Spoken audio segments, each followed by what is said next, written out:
i'tikafu yafanywe msikitini. Mfano mwingine mzuri ni hii bid'a ya kutufu kwenye makaburi wanaoifanya makhurafi.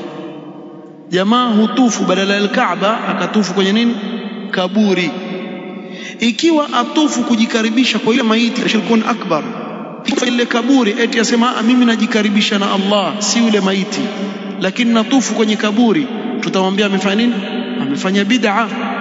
Kwa nini? Kwa sababu Allah subhanahu wa ta'ala sema waliyatawafu lilbayt alatiq. Kwa hivyo tawaf ni katika albayt alatiq, ni katika alkaaba. Hakuna mahali popote pengine pafanywa tawaf isipokuwa katika alkaaba. Ndivyo Allah subhanahu wa ta'ala alivyoamrisha. Sasa wewe ukaichukua ile itikafu ukaileta kwenu huku Sargoi kwa mfano pale, ukaanza kuzunguka pale, wazunguka kama wacheza ninio ile mchezo wa zamani ule wa mnaazi wazunguka pale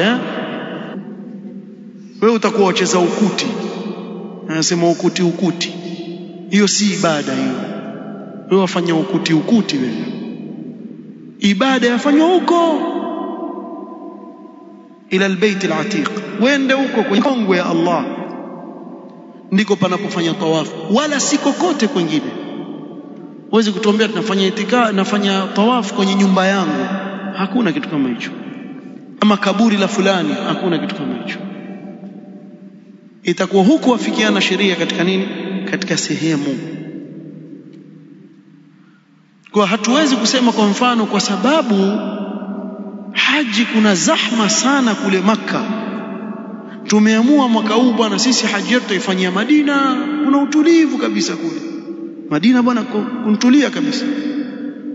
Kwa watu wakisimama Arafa kule, sisi tutakwenda Uhud, wasimame Uhud kule, sio? Watu wakiwa Mina kule, sisi tutakwenda kwenye funduk zile ziko pale nje ya Masjid an-Nabawi, tukaa kwenye funduk pale. Tuko wapi? Tuko Mina. Lazima iwe kule ile sehemu aliyoiweka Allah subhanahu wa ta'ala na mtume wake sallallahu alaihi wasallam. Haya ukiyafahamu yatakusaidia sana katika kuyajua mambo mengi sana ya bid'a.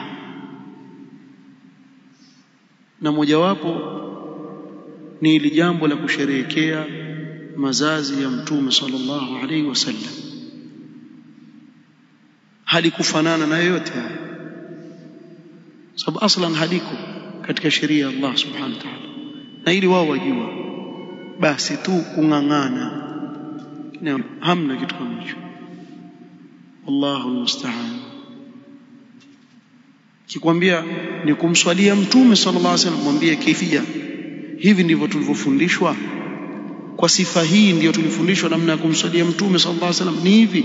Wakati masahaba wa mtume sallallahu alaihi wasallam walimwambia mtume sallallahu alaihi wasallam, alimna kaifa nusallimu alayka fa kaifa nusalli alayka, tukuswalie vipi? Ilikuwa nafasi pale ya kuwatajia maulidi, angewaambia maulidi, lakini akawafundisha namna ya kumswalia. Hilo pia halikuachwa katika sheria, tukaelekezwa. Hakuna kitu kimewachwa, walillahi alhamdu wal minna. Naktafi bihadha. Wengine tutakuja kueleza zaidi insha Allah taala katika vikao vitakavyokuja. Subhanakallahumma wa bihamdik, ashhadu an la ilaha illa anta, astaghfiruka wa atubu ilaik. Barakallahu. Bismillah.